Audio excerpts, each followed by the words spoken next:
بسم اللہ الرحمن الرحیم۔ السلام علیکم ورحمۃ اللہ وبرکاتہ۔ جزا اللہ عنا محمد ما هو اہلہ۔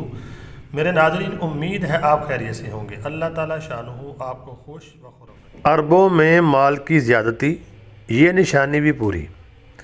اب اس کے بعد کیا ہوگا جب مال بہت زیادہ اربوں کے پاس آ جائے گا؟ نبی پاک صلی اللہ علیہ وسلم نے جو بیان فرمایا ہے کہ اربوں کے پاس مال کی زیادتی ہو جائے گی، اس میں آپ نے ذکر تو اربوں کا کیا ہے، لیکن پوری امت اس سے مراد ہے۔ اگر آپ دیکھتے ہیں تو خوشحالی الحمدللہ بہت زیادہ ہے، فراوانیاں ہیں، سہولتیں۔ اگر آپ دیکھتے ہیں کیا چیز نہیں ہے امت کے پاس، ہر چیز ہے، لیکن یہ مال جب آئے گا تو آپ نے فرمایا اس کے بعد کیا ہوگا، اس کو ڈسکس کریں گے حدیث پاک میں۔ آئیے حدیث پاک کو پڑھتے ہیں۔ حضرت ابو عامر اشعری رضی اللہ تعالی عنہ نبی کریم صلی اللہ علیہ وسلم سے نقل کرتے ہیں کہ نبی علیہ السلام نے فرمایا کہ جن باتوں کا میں اپنی امت پر خطرہ محسوس کرتا ہوں، ان میں سب سے خوف والی بات یہ ہے کہ ان کے لیے مال کی زیادتی ہو جائے گی، یعنی مال کی فراوانی ہو جائے گی، جس کی وجہ سے یہ ایک دوسرے سے حسد کریں گے اور پھر یہ آپس میں لڑیں گے، اور ان کے لیے قرآن پاک پڑھنا آسان ہو جائے گا۔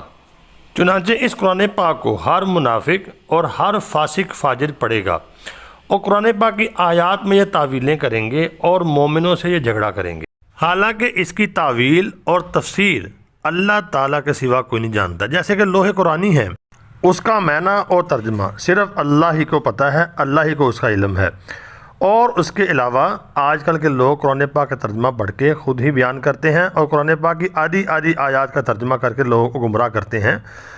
قرآن پاک کے 5ویں پارے میں ایک آیت ہے، یا ایھا الذین آمنوا لا تقربوا الصلاۃ۔ یہ آیت پیش کر کر لوگوں کو گمراہ کرتے ہیں، جی نماز جو ہے وہ دل کی ہونی چاہیے۔ اللہ تو خود قرآن میں کہہ رہا ہے کہ اے ایمان والو، تم نماز کے قریب ہی مت جاؤ۔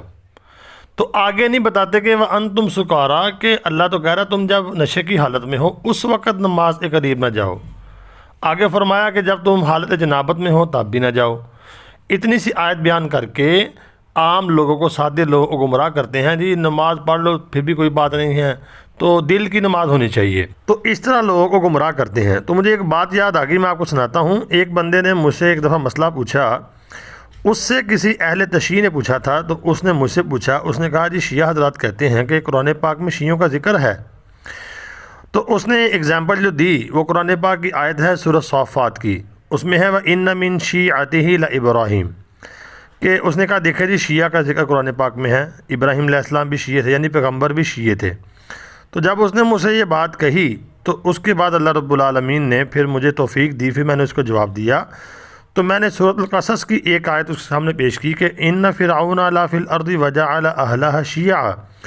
تو میں نے کہا کہ اگر تو ابراہیم علیہ السلام شیعہ ہیں آپ کہتے ہیں، تو اسی طرح فرعون بھی شیعہ تھا۔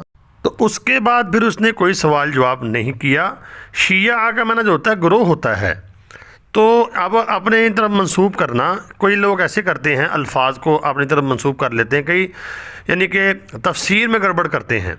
تو میرے ناظرین مطلب یہ ہے کہ نبی پاک صلی اللہ علیہ وسلم نے فرمایا کہ یہ باتیں ہوں گی اور یہ باتیں ہو رہی ہیں۔ تو اس سے پہلے میں نے آپ کو بتایا جو حدیث میں ہے کہ مال و دولت جو ہے بہت زیادہ آ جائے گا۔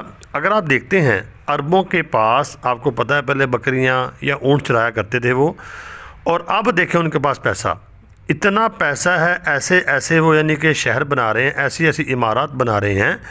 تو نبی پاک صلی اللہ علیہ وسلم نے حدیث میں جو بات فرمائی ہے کہ عربوں کے بعد جب پیسہ آئے گا تو اس کے بعد کیا ہوں گے، فتنے ظاہر ہوں گے، اور فتنے ظاہر ہو رہے ہیں، حسد کریں گے ایک دوسرے سے اور لڑیں گے، ایک دوسرے کو ماریں گے۔ تو فائدہ پڑے، مال کی زیادتی اس وقت عام ہے۔ عرب ممالک میں مال کی ریل پیل ہے، جس کی وجہ سے تمام فتنے جنم لے رہے ہیں۔ قرآن پاک کا پڑھنا اتنا آسان ہو گیا ہے کہ اب اس کو مختلف ٹی وی چینل پر عربی رسم الخط کے ساتھ انگلش رسم الخط میں بھی پیش کیا جا رہا ہے، اور اسی طرح اگر کسی کو عربی میں قرآن نہیں پڑھنا آتا تو وہ انگریزی رسم الخط میں پڑھ سکتا ہے۔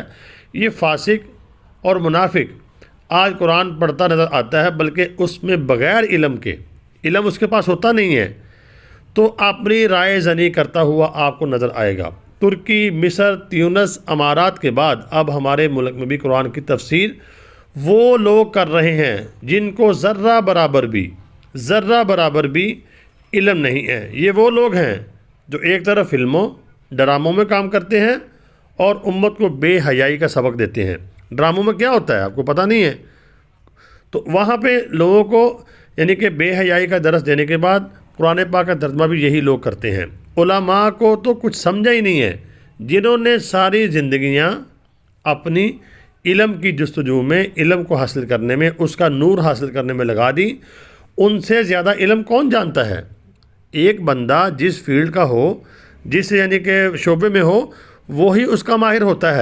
ڈراموں فلموں والے اپنی فیلڈ کے ماہر ہوں گے، لیکن قرآن پاک کی تفسیر، ترجمہ اور قرآن پاک کا علم ان کے پاس نہیں ہے۔ تو میرے ناظرین، یہ ہو رہا ہے۔ نبی پاک صلی اللہ علیہ وسلم نے جو باتیں فرمائیں کہ مال کی ریل پیل ہو جائے گی، تو اس کے بعد فتنے ظاہر ہوں گے، اور یہ نشانی پوری ہو چکی ہے۔ یہ کھول کر آپ کے سامنے بات آ چکی ہے۔ آپ دیکھیں پوری دنیا میں کیا نہیں ہو رہا۔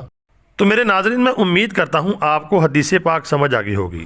حالات کے تناظر میں حدیث کو سامنے رکھ کے ہم نے جو یہ ڈسکس کیا ہے، نقشہ کھینچا ہے، تو آپ کو سمجھ آ گیا ہوگا۔ آپ سے گزارش یہ کروں گا، چینل کو سبسکرائب لازمی کریں۔ سبسکرائب کریں گے تو چینل گروتھ کرے گا، سبسکرائب زیادہ ہوں گے تو زیادہ لوگوں تک ویڈیو پہنچے گی، جو آپ کے لیے صدقہ جاریہ ہے۔ تو لازمی سبسکرائب کیا کریں، اور ویڈیو کا کہ شیئر بھی کر دیا کریں، اور لائک بھی کیا کریں، کمنٹ لازم مجھے کیا کریں، اور مجھے دعاؤں میں خاص طور پہ آپ نے یاد رکھنا ہے۔ اللہ تعالیٰ میرا اور آپ کا حامی و ناصر ہو۔ السلام علیکم ورحمۃ اللہ وبرکاتہ۔